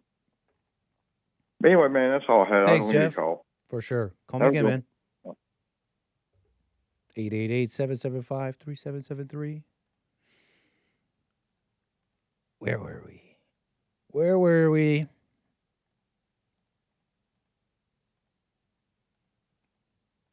Where were we?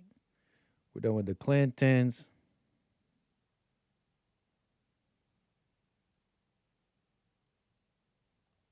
We did all that.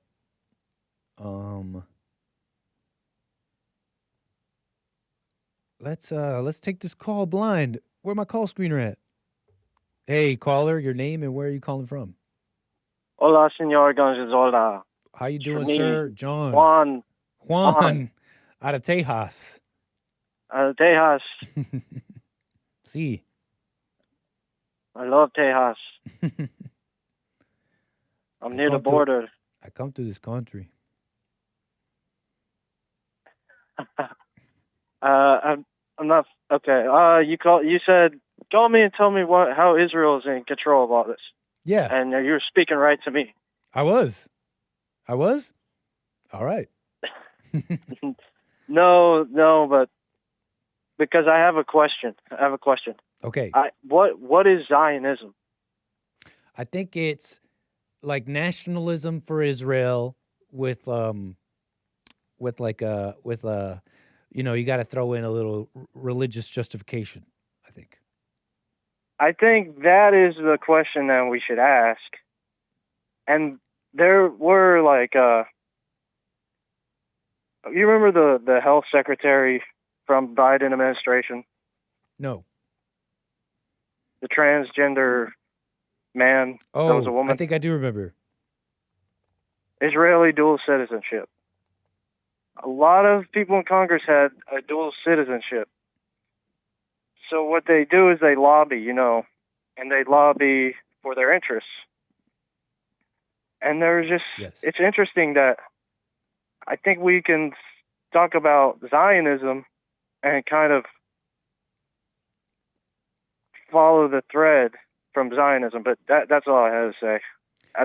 But here's what I'm getting at. Does that make sense? We should, of course, and I've said this. I don't deny this. Is that ethnic affinities, people's in-group preferences, the Israel and the Jewish particular, their particular strength in that identity and how hard they champion it or whatever. Not a deny on that at all. But what I'm asking is a higher order conversation than that. It's progressed beyond that, because the question is, fine, yes, people lobby for their interests, for their ethnic affinities, for their dual loyalties, etc. But the question is it at the level to capture, for example, in this case, our government to the point that you got Clinton, Democrat, Republican, they're all saying, no, we got to deal with Iran, etc. They've been saying this for decades. You're telling me all that was the Jews? That's the question. Convince me on that. Because no one's denying, who's denying like that Jews or any ethnic people with their ethnicities, they have an ethnic in-group preference and stuff like that. So would you say that Jews having an ethnic in-group preference is proof that that we're going to war with Iran because of them? It's too apparent. But if that's why we're going to war with Iran, no, but I think it's not even going to be a war. I think it's going to be over, like Trump said, in a few days. But you're saying it's apparent. I'm asking how. If you No, could I'm show saying- me, if you I'm could show saying- me a Jew that, or I'm not saying that. right, that's what I'm asking. Asking for those that it's so apparent that I'd like to know how. You know, because there's not just the Jewish lobby.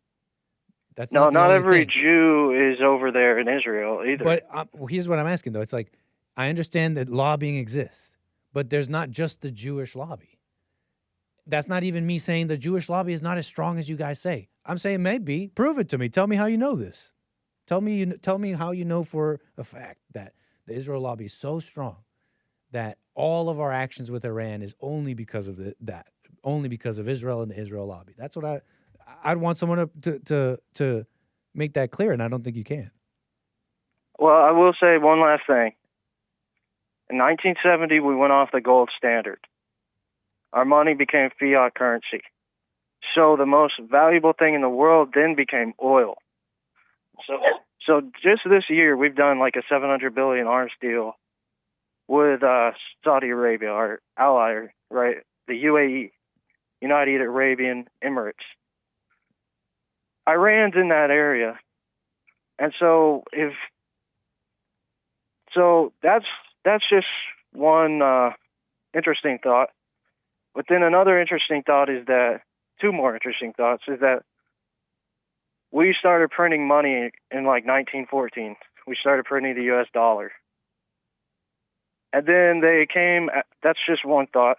And then we came out with this movie called, or something about the Rothschilds in 1930. It's an old black and white film about the Rothschilds. And, that movie, the whole plot was taking over the banking system. And it was like, it was around that time period. So. Wait, why are you telling me this? Because this is what I believe Zionism, or not believe, believe.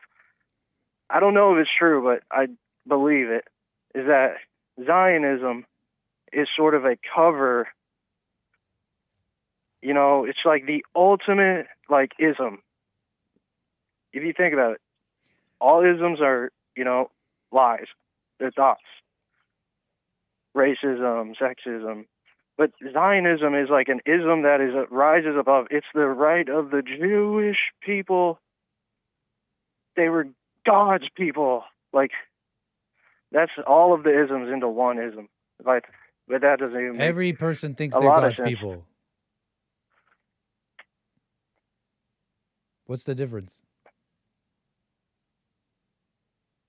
Well, I suppose like it would be like everybody thinks that they're with God and that God loves them and it's our religion or this or whatever. I think you're That's tripping true, over but a we don't word. have Christianism. We don't have Christianism or Yes, you do. Muslimism. Yes, you do. Islamism. Yes, you do. We have You big Islamism. time have Christianism or whatever. Yes, you do, big time. But we don't have a word for it. What's the word for it? Christianity. But that's not an ism. But people are in our government all the time talking about the Bible and Israel and this and that. Those people are Christians, and they're just But they have they're restraint. just as religiously nutty as the Zionists you're talking about. But Christianity calls except there's Catholicism, Protestantism. I know, but you're just focusing too much on like words and like syntax. Actually, it's like the letters ISM to you mean far too much. These people are doing what anybody else does. Zionism is like it's like nationalism for Israel, in my opinion, but they call it Zionism because they're returning to Zion, right? The Holy Land, right? So it's like it's just nationalism with their story. Our nationalism, it's like so many nations have their nationalism with their story. I don't know why trip over that word Zionism. Wouldn't it be better to be more material about what you're talking about? Let's say you have concerns of Israeli Israeli ethnic affinity in our government. Why not speak about that specifically? Why it's like Zionism is like Jew? It's like you start losing credibility because what you start turning against is things that you're for. Aren't you for nationalism in America? And with your own story, there's people here in America who want to be Christian. They bring back Christianity and all that. That's the very same thing. Why hate that? Why not be more material about what you have a problem with? It's like, you know what? You were bringing up citizenship, but you know. Let me bring up something that Israel did as a war tactic. It's not too crazy. Like, it's not like, it is pretty weird though. Let me bring it up something they did, and let me bring up a source. Hold on. They broadcasted, the P word across TVs as a military tactic. What's your point? You initially called me to, I guess, prove to me that the Jews do that the pushing towards Iran has been all the Jews, and now your supposedly deeper point has now devolved to, well, look at this bad thing Jews did. Like, okay, not Jews, but the Israeli Israel. government. Okay, Israeli government. Because you went from proving that the Jews run things to look at this bad thing Israel did. My point is that the Jews. Okay, Israel my point has is done bad that things. not all Jews are Zionists, and not all Zionists are in the Israeli government. But the Israeli government is all Zionist, probably. Yeah, well, I mean, they want Israel to exist, right? That's how I see Zionism. Unless I'm missing it. You want Israel to exist. Yeah, they want Israel to exist. You're a Jew and you want Israel to exist. That's what we would all like. I would like that. I don't know. There was I something. just wanted to say that remember. Zionism is not the Jews. The Jews running the world. It's not Zionism, but it is Zionism is a nationalism, a Jewish nationalism. So you made my point for me. Yeah, I think that's what it is. I'm missing it. I know that there's like a religious thing, but I file that under the same nationalism. It's just their story for their nation. Their nation or their race, which is right. it? It's whatever. Which it's like I file it under that. Or their religion. Yeah. Is it religion, race? Anything else you want to speak on, sir?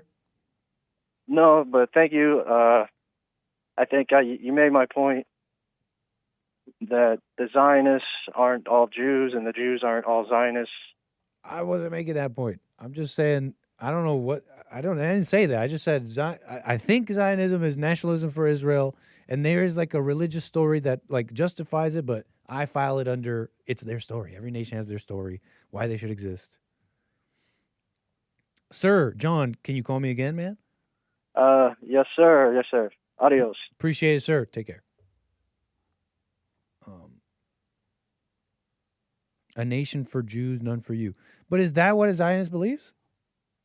That's what a Zionist believes, that we're Jews, we have a nation, but nobody else.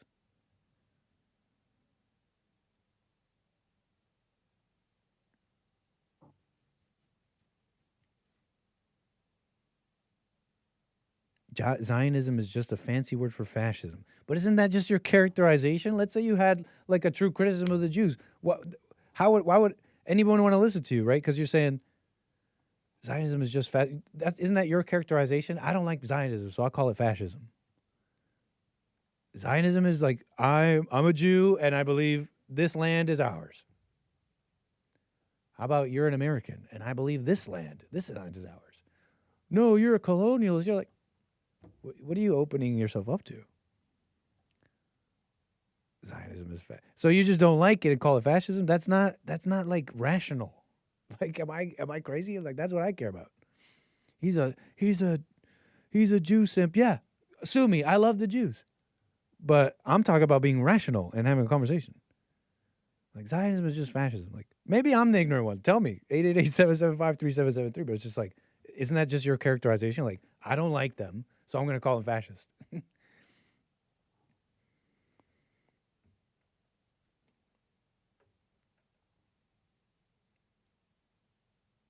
Interesting. Anyways, but yeah, by all means, call me.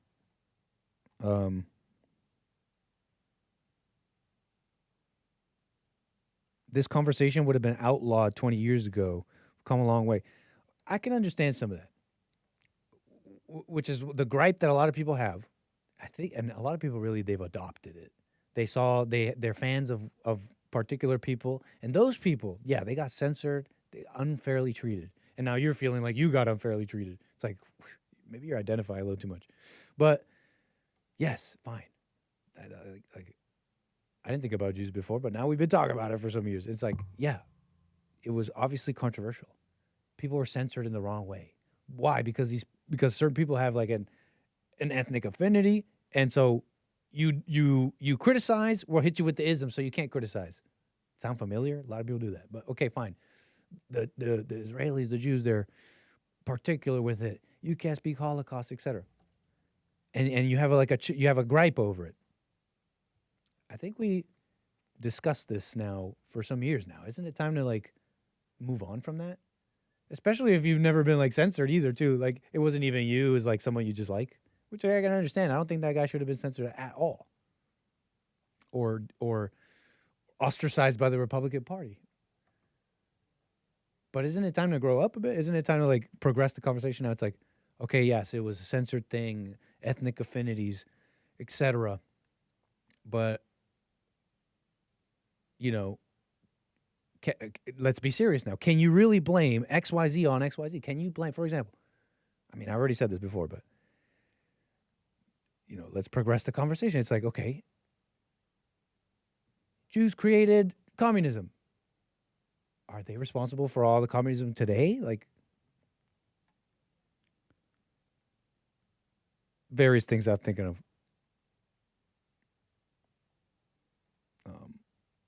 Zenny out of Canada. How you doing, sir? Yo, yo, yo. What up, Nick? How you been, sir? Pretty good, man. Just living up here in commie Canada, trying to survive. Shout out. Carney's selling off Canada one piece at a time to China and India. The Carney. The Circus Carney. Yeah, the Circus Carney, exactly. But Canadians love it. Is that so? That's my impression, too. That's the worst part of it. The other side of that coin is that, and I haven't been there in a bit, but that's my impression. It's like, yeah, it's one thing we're all here reacting. We're like, what the Carney, China? But it's just like silence, I think, over there. Yeah, is that true? It's just like, yeah, it's just how things are, and they're fine with it. Yeah, I think the majority of people are just pretty cucked up here. They're just NPCs, a lot of NPCs, a lot of immigrants, a lot of liberals. Especially, I'm in Toronto, so it's like the epicenter of that. But yeah, you definitely don't see a lot of people speaking out. I mean, people might be like kind of thinking it on the inside, but you definitely don't. People just know not to talk about politics really openly anymore. Sir, what'd you call it about? Let's talk about it. Oh, so you were discussing the Jews.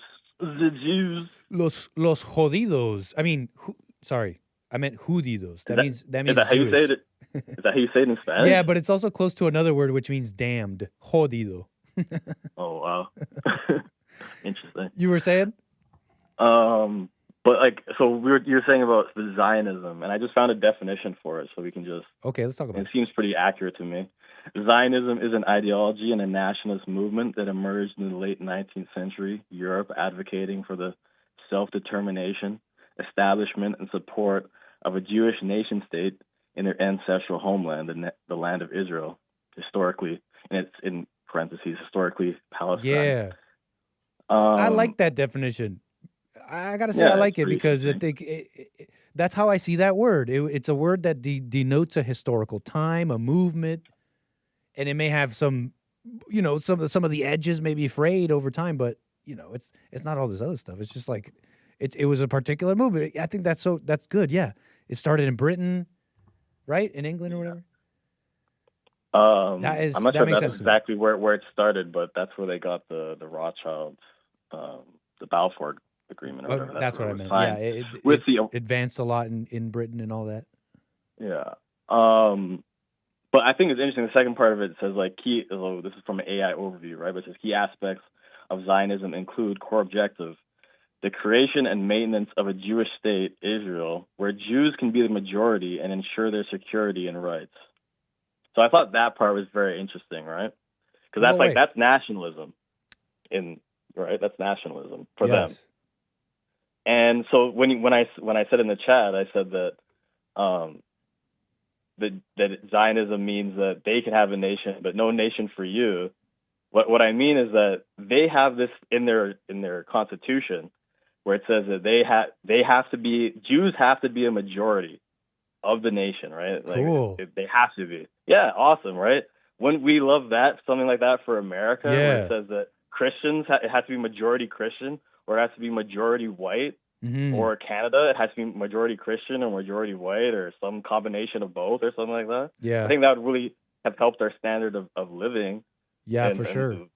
From crashing the last decade or whatever. There would be no justification for these open borders. Oh, anybody can be anybody. It's like, no, they used to be clearly delineated. Yeah. So that's what I'm saying. Like, there's a difference. There's a difference about the nationalism that the whole world gives Israel, or the world that, like, what Zionism means is that they get to be a majority. But for us, our cooked nationalism is just like, oh, Americans, like, no illegal immigrants, but it's not like saying anything about demographics or anything like that. They never give like a demographic, like this must be a majority in the United States. This must be. I mean, Japan's starting to wake up. That's why they're starting to enact really harsh laws for immigration and illegal immigrants. They're realizing that the West made a horrible mistake, and they want to keep their majority, even if it means that they're going to like have an economic collapse of some kind. They would rather commit seppuku as a nation rather than get raped by India, which is, I think, way more honorable. Honorable. Sorry. Honorable. I didn't mean that, Japan. I mean, I meant that. Look, and what you're bringing, look, but the question remains. It's like, help me understand, though, then, Zionism, national, like borders for me or whatever, not for thee. Because, look, I can understand what you're saying. I even understand taking it even further, like, sure, because you're saying, yeah, the nationalism they have over there, but there's a bit of a. Help me understand the second part here, which is like, where's your blame going? Because I can even understand further, like Jews in America having no qualms about what you said about Israel, but they'll talk. But you bring that up for America, and it's a big issue. It's like, what? You can't be. You got to be diverse. It's racist. What you said, borders are racist, right? You get that from liberals, not just Jews, but we're talking about Jews here, and I'm trying to be understanding here of stuff I've seen. I've seen this now at this point. Maybe before I did it, but I've seen this now at this point. Talk about Jews for a while now. Yes, liberal Jews, they go out and they're like, you can't have nationalism because you guys are going to be racist. It's do another Holocaust or something. So fine, with all that space being given. Help me understand, though, the blame here. Like, where is the blame going here? Because just because you want that for Israel doesn't mean you don't want it for America. And what's wrong with the Americans, right? That they allowed that. Like, yeah, no. Just because if Israel is going to be strong and say, well, we want a majority Jewish and all that, and we could. What does it look like if over here we're like, man, have you talked to these Jews though? They don't want that for us. Shouldn't you guys just be like, who cares if the Jews don't want that for us? We should do it anyways. I think that. So what's wrong with America? There's definitely something wrong with America. I don't know if there's something in the water or the food or in the education system, but there's something in America that has just cucked them and brought them to their knees and said that, yeah, it's okay if we get invaded by all these immigrants. And it's not just America, it's the entire West. It's happening everywhere. It's Australia, it's America, it's Canada, it's Europe, it's every white majority country. So it's very odd that it seems to be just those countries that are being targeted by this mass immigration campaign. And when you say blame, yeah, there's blame for sure for the average, I guess the boomer generation who kind of like let it happen. And whoever has continued to letting it happen today, who's not speaking up and saying that this isn't right or doing something politically in order to stop mass immigration from happening. But it is definitely true that this is what happened. The right-wing Jews, the Zionists, who are in government, mostly in the Republican side of the party, they start the wars, like this war in Iran, that I don't think is going to end very quickly, given the size of Iran compared to Iraq, stuff like that. I don't expect it to end too quickly. So the right-wing Jews, they start the wars, and the left-wing Jews, they open up the borders. And that's the combination. Just keeps on going round and around, round and around, until whites are overtaken, become a This is where you minority. lose me a bit, I got to say. This is, Okay, this is the part where you lose me a bit, because it's like this the totality of this capture just, it doesn't even make logical sense. Like, it's just far too their capture is fantastical at that point. You know, because in my opinion, I've seen even if I'm as charitable as possible and just say everything you're saying is true, I've seen, even in that world, in the most captured version of America in my mind, even in that world, there's just like it's just not total. It's not absolute. There's different lobbies. There's different things going on. So for you to come out, when you come out and are so confident about this total capture, it's like, it's really just the left-wing Jews and the right-wing Jews, and that's really the only motivations of war. It's just, you lose me there. You understand? Like, because you're saying this is what we can't talk about, but we just got finished talking about the thing that nobody can say, which is, you know, which you were alluding to. We just got finished talking about it, which is an ethnic affinity, to simplify. Yes, okay. Jews have an ethnic affinity, but what? Bring it to today. How can you be so sure of the total influence in that way? Like, you're telling me all these decades of Iran and all that's just the Jews? It's all these wars. It's just the Jews. Like, that's where you start losing me. Yeah, I mean, that from what I've seen, that's what I've concluded, that it seems to be like this Iran war does not benefit the United States in any way. Just like the Iraq war didn't benefit the United States in any way. Just like Afghanistan didn't benefit. Well, how can you say that? There's a whole bunch of smart anti-Israel people who say, yeah, no, actually, there is a point though.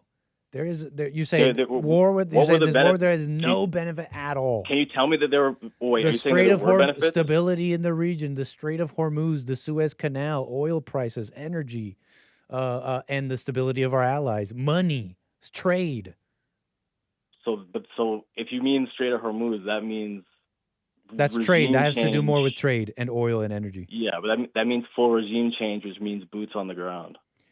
Okay, and sure, that might open up a conversation on exactly how, but remember, initially we were just simply speaking on, I mean, you made the claim that there's just no benefit at all, when I'm trying to say that it seems like even anti-Israel smart people wouldn't even say what you're saying. It's just... Okay, I'll take that back. I won't say there's no benefit. There's not no benefit, but the benefits are negligible comparison to I don't know I don't know why you characterize it like that. They're so the potential downside. I don't know why you would say it like that. I don't know who would agree with you, because it's because the potentials and the problems and what's at stake is so important that you're bringing up carriers and all that. Europe is getting involved, so I don't know why you would describe it like that, to say it's just negligible. Now, here's what I will agree with. No. Here's what I will say. Iran being a problem does not necessarily mean we have to fight them. There's all this distance. There's all this stuff. I can understand that. I'm not convinced by that, but that's as far as I'll go. You know, all the things I said previously are true, but that doesn't necessarily exactly mean war. So I can understand that. They didn't have missiles that could reach the U.S., so. Sure, not the U.S., but maybe. Yeah, I don't know. And so, yeah, I mean, not the U.S. They could. Well, I do. I mean, for a fact, I've seen that. They didn't have ballistic missiles that could reach the U.S. They weren't capable of that yet. But they definitely could have reached, and they do reach the various bases in the region and stuff like that. Yeah. But I mean, like Rubio basically admitted that Israel was going to attack them first, and that because they were going to attack them, that the U.S. basically got dragged into it, because they were like, okay, well, if you're going to attack them, they're going to attack us, so we have to attack with you.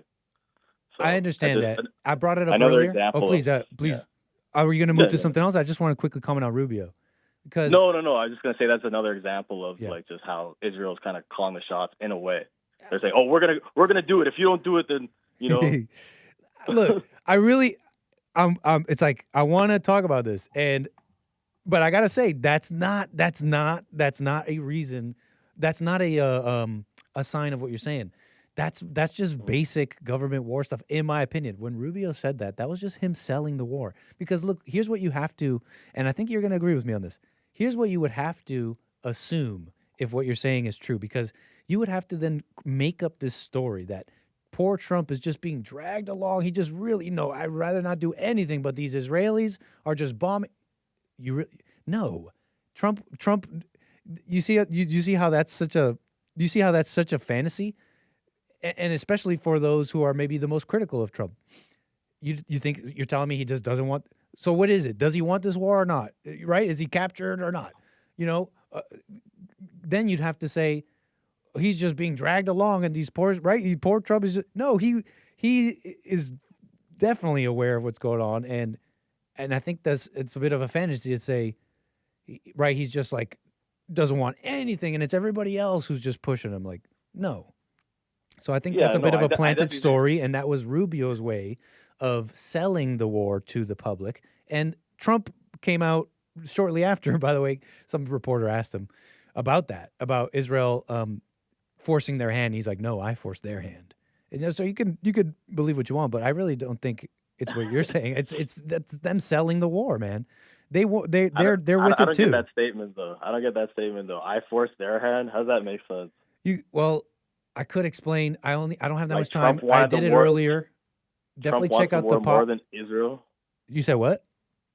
So Trump wants the war more than Israel does?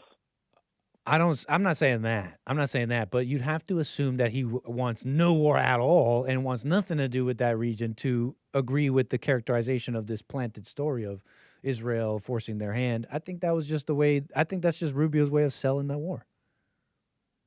I don't think that sold the war very well. I don't know. I mean, hey, his attempt to sell it is not a commentary on how good it was to selling it. Hey, I guess depends on who you ask, right? But that was all. That's all I was saying.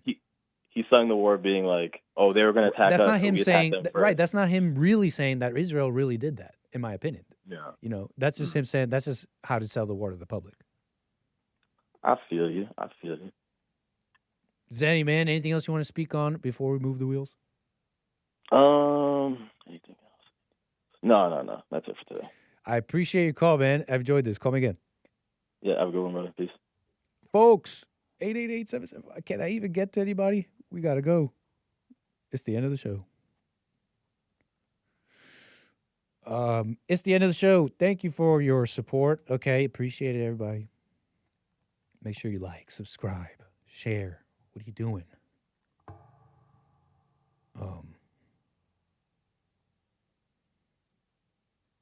And then what else? I appreciate your support. Sorry I couldn't get to all of you. My callers waiting on hold. I appreciate it. Rumble people, thanks for your support. BuyMeACoffee.com/AnchorBaby, my people on YouTube, and all that. For now, I must go. Black Excellence tomorrow. Manhood Hour.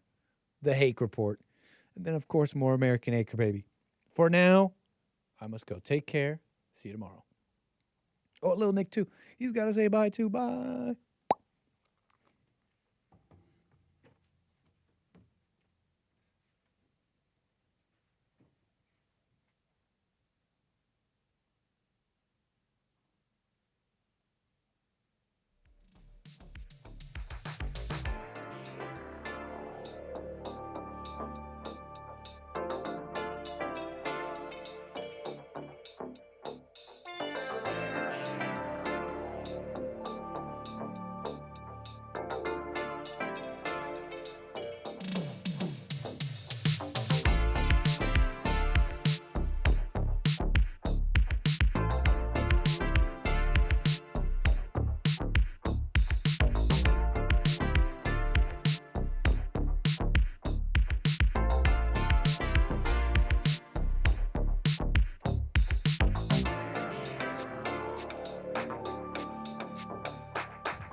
we have a counseling service, and I have to admit,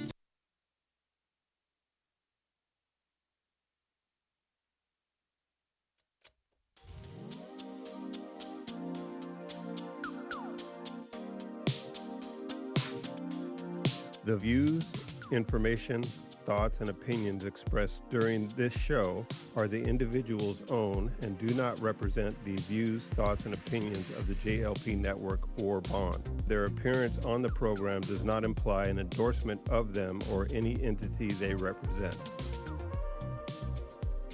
The material and information presented here is for general information purposes only. The JLP Network and Bond name and all forms and abbreviations are the property of its owner, and its use does not imply endorsement of or opposition to any specific organization, product, or service.